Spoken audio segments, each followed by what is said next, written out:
Hello and welcome to another AAA Wargaming. I've actually got the final battle report coming out. It's a miracle. So this would be the last game of Cardiff, and the person I got drawn against, we met at the pub the night before. We went for a curry, and he actually said he really wanted to. He liked the podcast, so I won't give his name yet, but yeah, we had a chat, and it'd be great if we were paired up against each other. And lo and behold, for game five we were. So it was prophetic. But otherwise, let's go on. So obviously that's Order of the Spiky Wooden Spoon. We were doing okay. We'd won two, we'd lost two, but we hadn't lost that heavily on one of them. We got capped on one. I mean, the eventual winners, the English Lions. Yeah, I mean, like, but otherwise we're doing really well. Much better than, and we were definitely not on full wooden spoon. Like, we were not picking up this time. Especially by game five. That's my list. One thing I did say at the time is, and I'm still talking about it, is I still didn't like the magic setup. It's a bit boring with Druidism. Even now, I think it's a bit samey. So I'm probably gonna see if I can do some videos of how I want to redesign this list slightly to just have a bit more fun in the Magic phase and get a few more channels and stuff like that. Um, I'll probably, because we've had a load of points updates since this, I'm probably not going to do an analysis on the list itself, but just a few thoughts coming back to it at the end. So round five pairings, we're against Team Titanfall, which is great. So captained by Marcin. I think they all come out of London. And then we got Chris, Louis with Highborn Elves. So Chris on Oak Kings, and then Adam Lake on Vermishorn. So again, good team. And yeah, really fun bunch of guys. I looked at it and I just went, I don't want another ID. Please, please, not another ID. I'll play any of the others. I don't know what VS does, by the way. Um, and that's pretty much what my answer was. But I just said, I don't want an ID. Not again, please.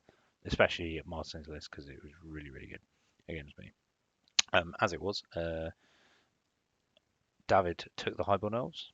Um, Ben took ID because it's Warriors and he was like, yeah, this should be okay.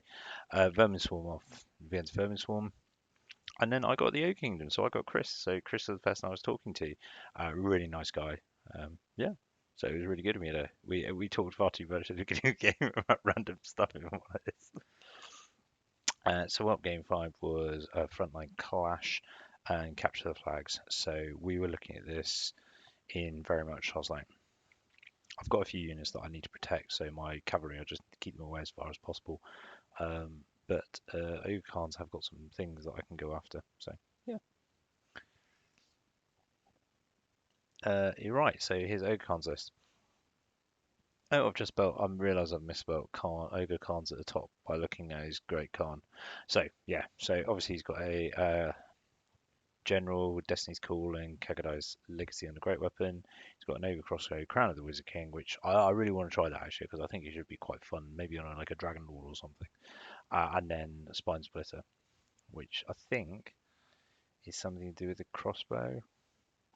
I need to check that. I don't know the Ogre's book very well.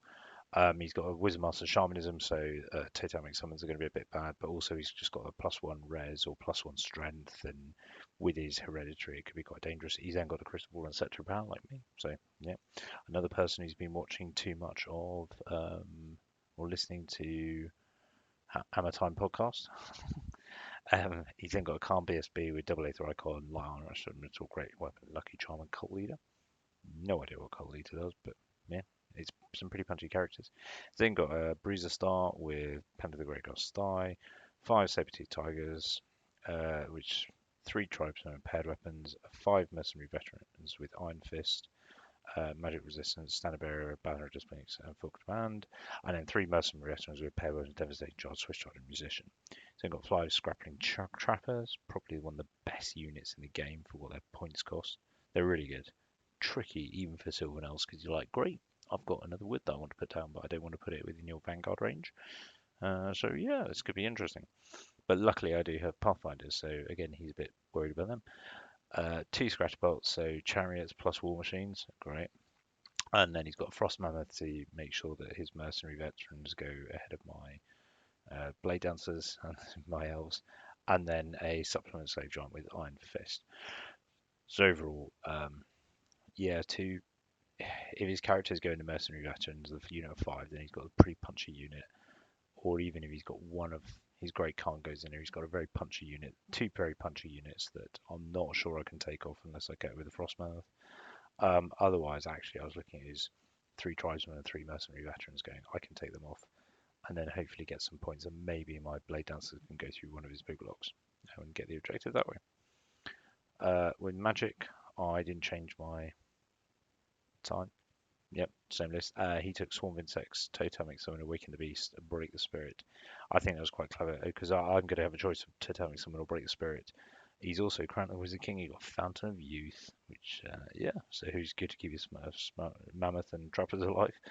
And then he's also got Chilling House, so that's going to mitigate some of my shooting throughout the game.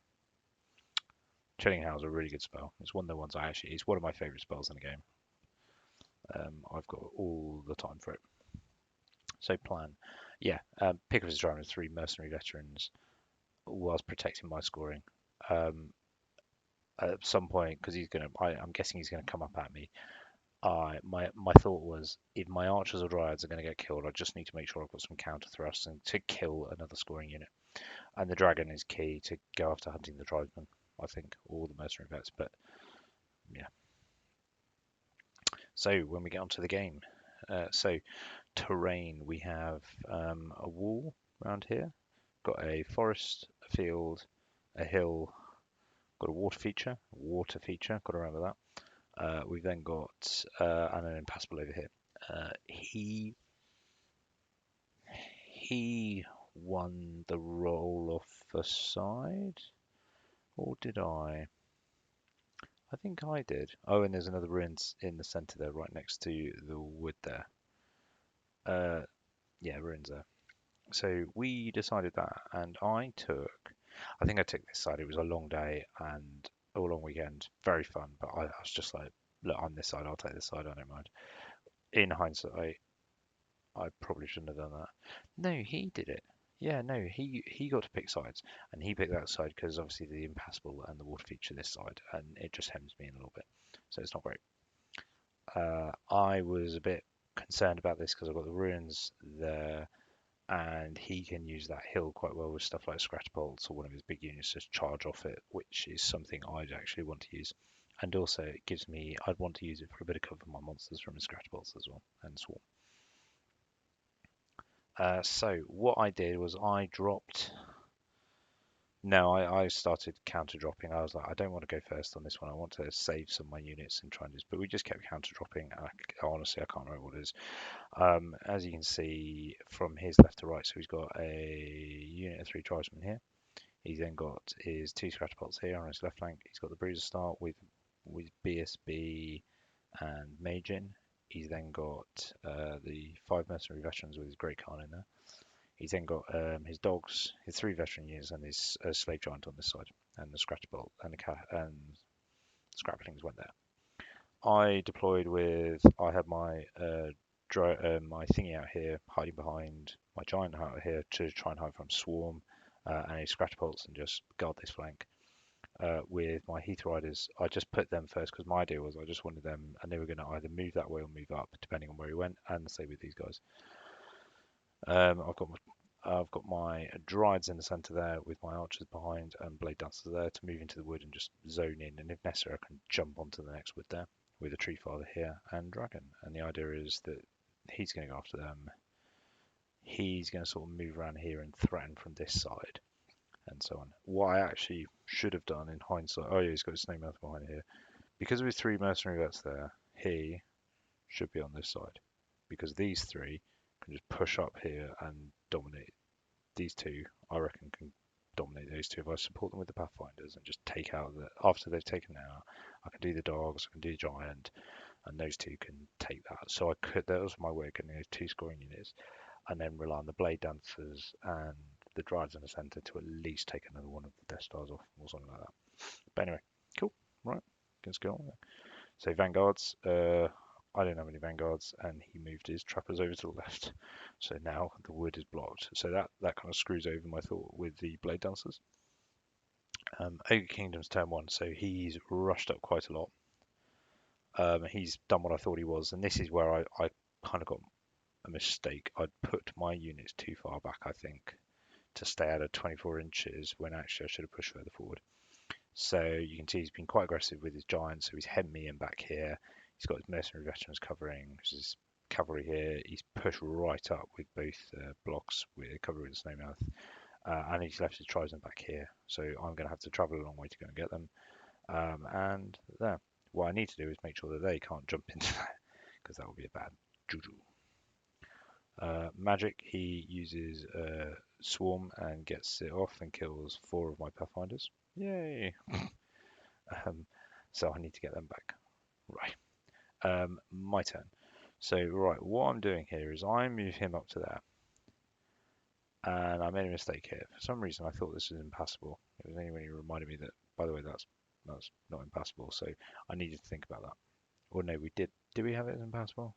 No, we didn't. It was ruins. No, we had it as. We must have had it as impassable because it was insane.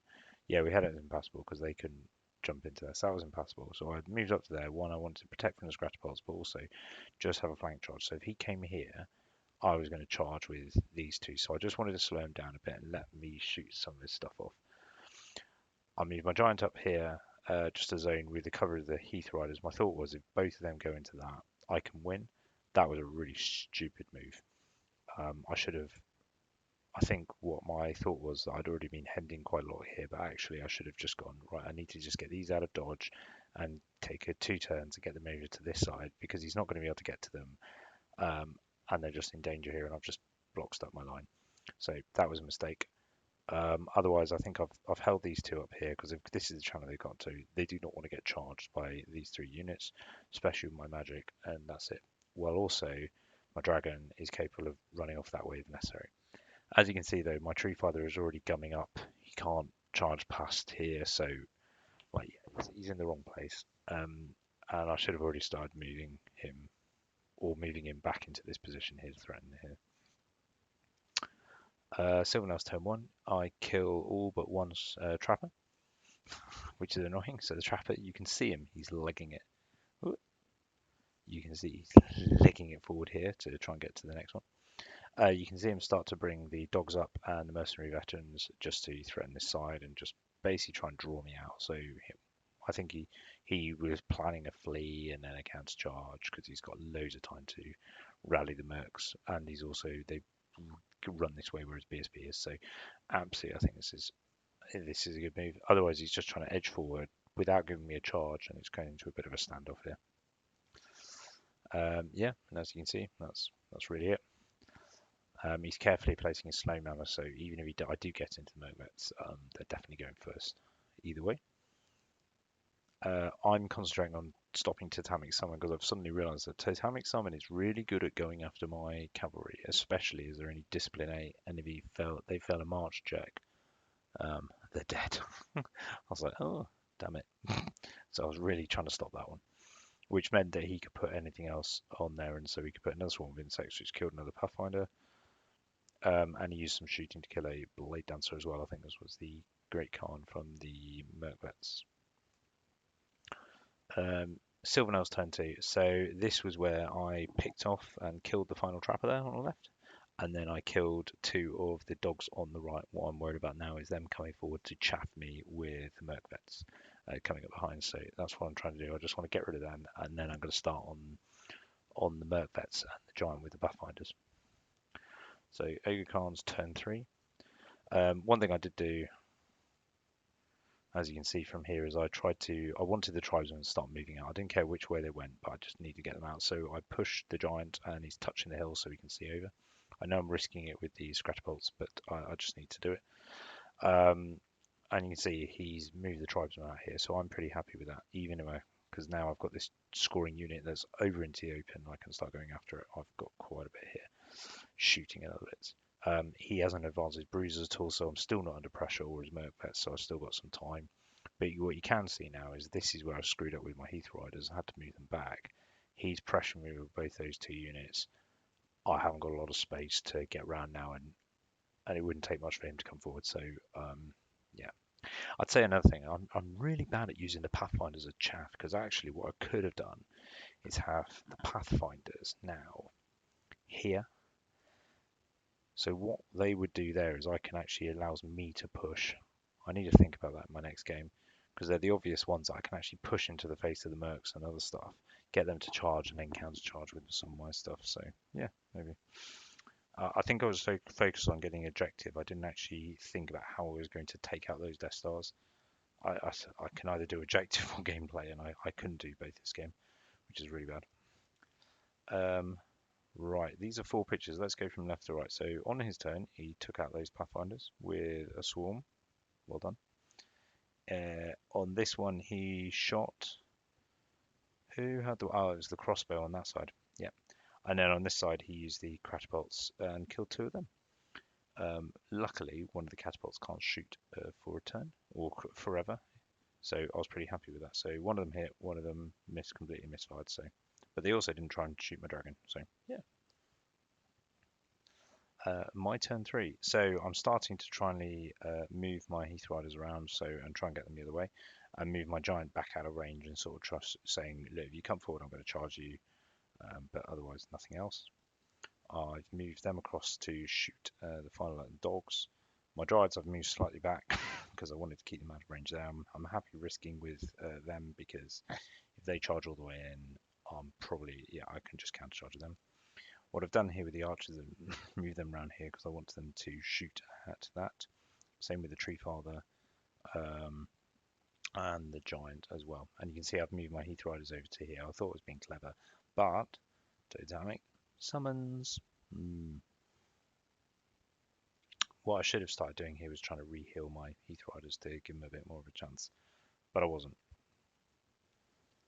So yeah, in shooting, I killed the dogs, and then on the left, I killed one of the tribesmen as well. So I was pretty happy with that. Ogre Khan's turn 4. Now, of those beady eyes value, by moving the Tree Father out here, I didn't see this.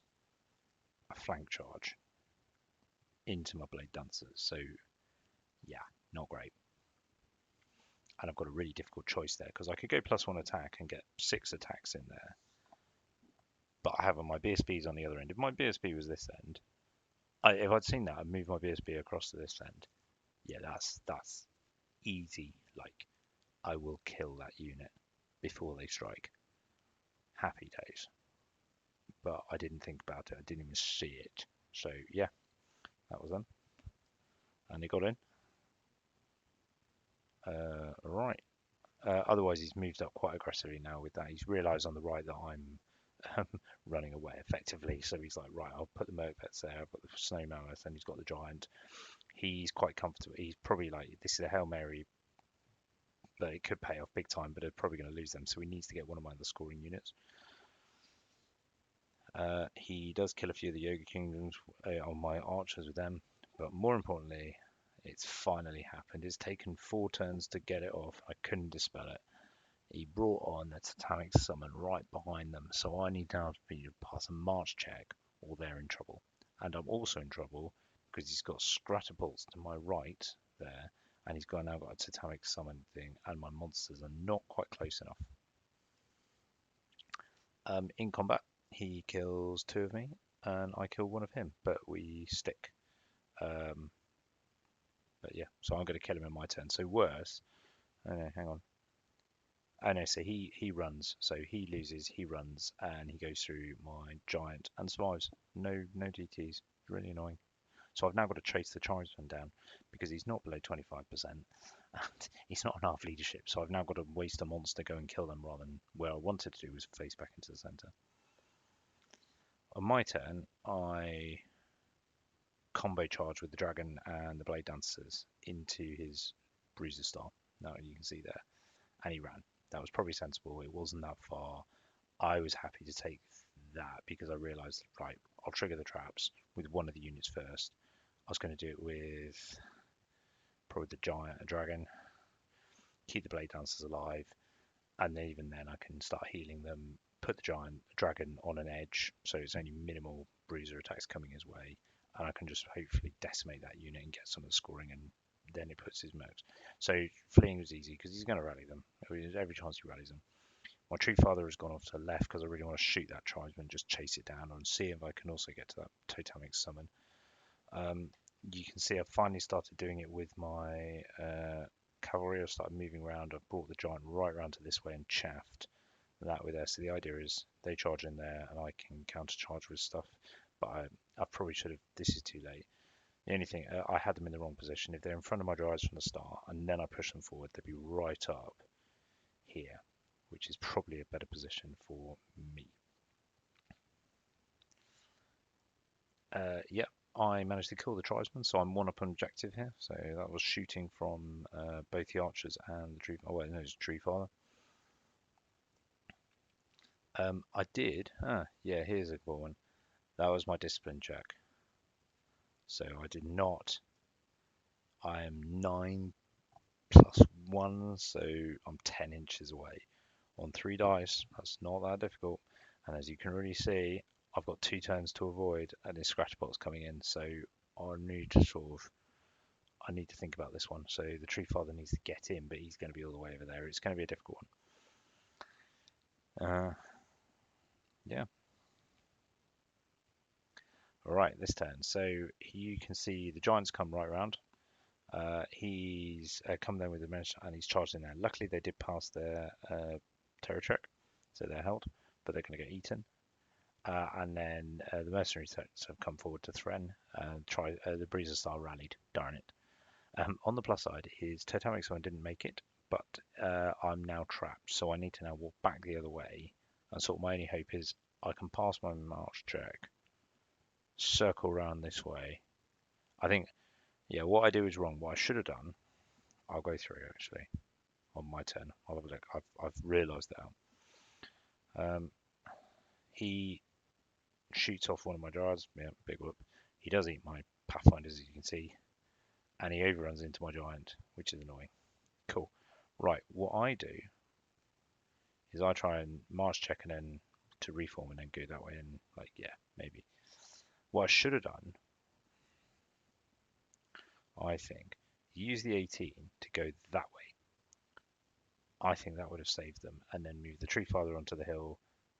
Yeah, that's what I should have done because I could have fled or got to there and somewhere there, far enough away from that, out of our them, and yeah, something like that would have worked. Yeah, that's what I should have done. Anyway, I could have threatened with the giant dragon and stuff, but either way. So what I did was I charged my dryads into the flank there. I know they're coming in that way, so I was going to collect a plan and set up a counter charge with the blade dancers and dragon there, so that if his merc vets come in, I've got a really big juicy charge, and hopefully I've killed the snow mammoth, so that these lot with his Khan, his scoring unit, are going to get eaten, and that means I get, even though I lose a Dryads, I get another scoring, and probably that one, I still get another scoring unit with big one, and I've got a turn to do some stuff. Silvernail's turn 5. I do not kill the snow mammoth. I put 2 wounds on it. Not a great turn. So, yeah, that didn't go well. To Ogar's turn 6, he brings his giant into back of my giant, which I wasn't expecting to be there. He brings his merc vets into the front there. His totemic went into that, so I'm going to lose that scoring unit. I'm pretty sure I'm going to lose that scoring unit. And with the overruns there, I'm probably going to lose that scoring unit, so I think I've lost the objective. So hats off to Chris. Well done. You have outplayed me, sir, on the objective. And I think that comes down to me being too defensive mindset and playing for that rather than actually pushing my blade dancers more to be more aggressive. Yep, he kills them. That's it. He kills the dryads. He overruns. He kills the giant. He overruns. He kills his riders. Yeah, that's them gone. Yep. What we didn't do, we didn't have time to play in Final Turn 6, but what I said was, well, I make the charge. I made the charge of the giant dragon and the blade dancer. So what he said, we agreed is I'd kill his merc vets, but not his great Khan. So I killed the merc vets, but not his great Khan. So that's what you are seeing there. So I've killed the frost mammoth. I did kill the frost mammoth in the end between the dryads and that. So I killed the frost mammoth, the scraplings, the merc vets, 3 tribesmen and 5 saber-tooth tigers, and he's killed my dryads, my heath riders, both heath riders, my silver giant, and 2 pathfinders. It was a 10-10. He won the objective, so Chris played that far better than I did. with the objective, I played far too defensively. I think it was a bit. I It's only after I did the maths and I was like, Lucifer and Vets went, I'm far too scared of them, and that's just I think from watching too much War Dices with the Snow Mammoth, and that actually Blade Dancers are pretty tough when you've got the right magic set up, and between Druidism and double strength buff at the moment, like there's fairly little that they can't take on. So I should have been more trustworthy of holding or at least doing some damage with them, and then coming in with my other bits and pieces, and then coming in with like my dragon or something. My Tree Father was completely the wrong place for the game. I should have had him on the other side, and I need to think about the Heath Riders where I want them to be in 2 turns time and get them out of the way when it's flags. And that was really it because I still like the five Heath Riders. Yeah. So I lost 13-7. So lessons. Um, yeah, they're from lessons from last turn. Sorry, that's bad. Right. Round two is, I'd say my lessons we talked through. Be less defensive. Actually think about the game plan, how you beat the army and score. Run up. So, but we lost by 1 point. Or we lost by 1 point. Team Titanfall. So David got taken off by the Highborn Elves.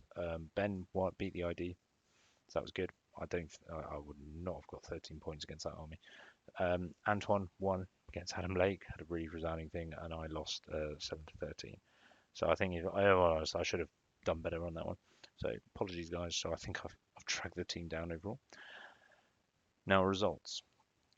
We came 7th. So yeah, bottom half, but still like nearly in the middle, like bang in the middle actually. Like England A and us. Like yeah, I was really happy with that. So leading the bottomers. I mean, look at the people above us. You got England 1, England A, Team Lions, Wales Team Rods of Battle. Rods of Battle we played before.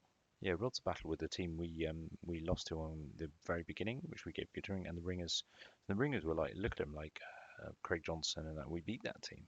So the teams above us are really good. I mean, if you look at the team below us, like we've done well, like really well. So we were really happy with that. Like, it's much better than, um, yeah, it's miles better than what we had before. So yeah.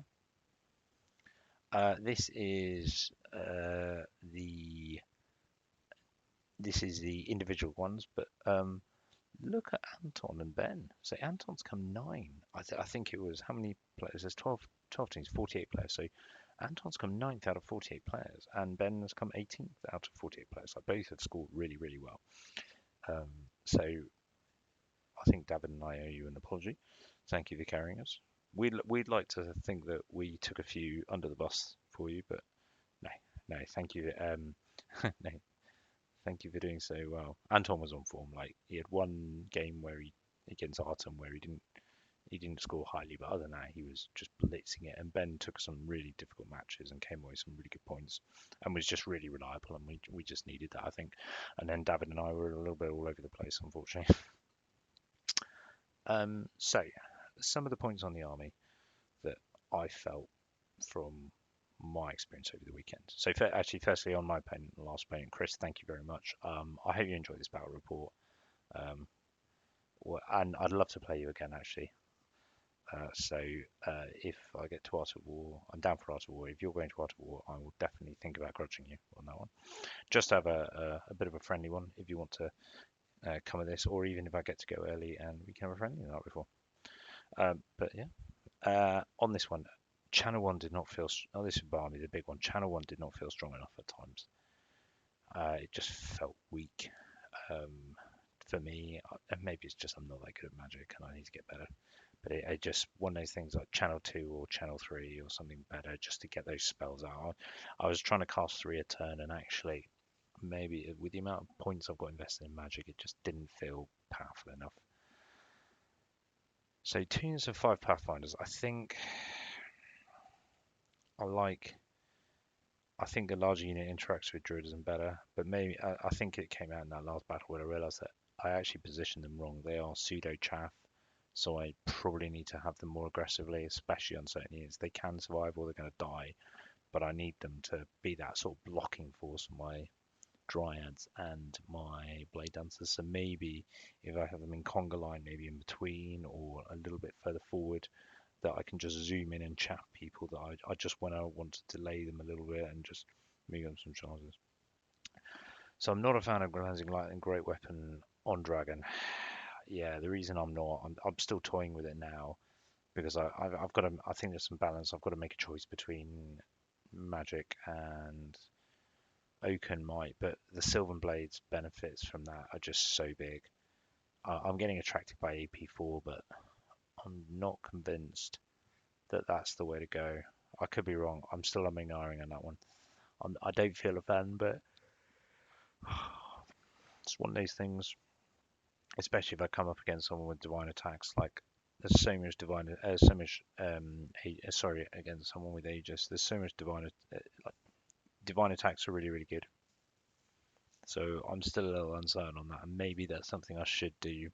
And maybe it was just me. I think actually the dragon did mostly well throughout the weekend. I think against Guillaume with his ID, I played badly, and then against Rory again, I misunderstood how to play. Sorry, I didn't know how to play the spike shield plus an armor plus everything else, and the gluttony. What I should have done was killed his wizard, so they would have still been strength 4 for another round of combat and eaten a few more and stuff like that. I know, and they were a bit unlucky on dice, so maybe I'll give it another go and see how that was. Flaming down banner on a dirty dance to the master. There's just too much fortitude nowadays, and it's just especially with gas and stuff like that. Yeah, I miss Kestrels for zoning threat over Giant. Like the Giant was fun, but I missed the Kestrels. Like just another something that's mobile. I think it's just a small unit of 4 with a champion and shields. It's all you need, and I think they do far better than Giant. They certainly are more reliable. They hit, they move around more, and they interact with the Dryads and the Blade better. So they're back in, like just in. I need to increase my clinical play. That let me down game 2, 3, and 5. If I was really honest, I was on it 1 and 4. Maybe that's because I wasn't drinking then. I didn't drink game 5 actually because I was just tired, but that was no excuse for alcohol. But turn 3 definitely were. But my clinical play was absolutely appalling, and I must apologise for that. I mean, I kind of said it on when I said, "Oh crap, I may have lost this already," and I hadn't even finished deployment, as Ben pointed out on game 1. So I think that comes with practice. There's other stuff going on at the moment. I'm not, maybe I need to think about the army and play more slowly. Sorry, not play more slowly. Keep it simpler and just keep a few simple rules and just get on with it, and then just spend the time just thinking about the things that must not be in range because I made that mistake too many times. Yeah. Otherwise, March for Victory was a fantastic tournament. I'm not sure I can come to the team tournament that's been announced for 2024. Even though Spiky have put a team in, I'm sure David will lead them to great. I really hope if I can't make it that Spiky keep putting a team in because hopefully we can do just as well, if not even better. Maybe they'll do lots better without me. Maybe that's the thing. But otherwise, thank you, Ollie, for putting on this tournament. It was really good. I know it was difficult playing. I can believe it's difficult playing and organising at the same time. I think he was captain as well, which is a big ask. So to 3 roles in one day, in one weekend. But otherwise, thank you very much. I hope you enjoy yourself. Have a Merry Christmas. There won't be any more videos until after Christmas, definitely, because I'm off to Germany for the week with my wife. Have a good one. Bye.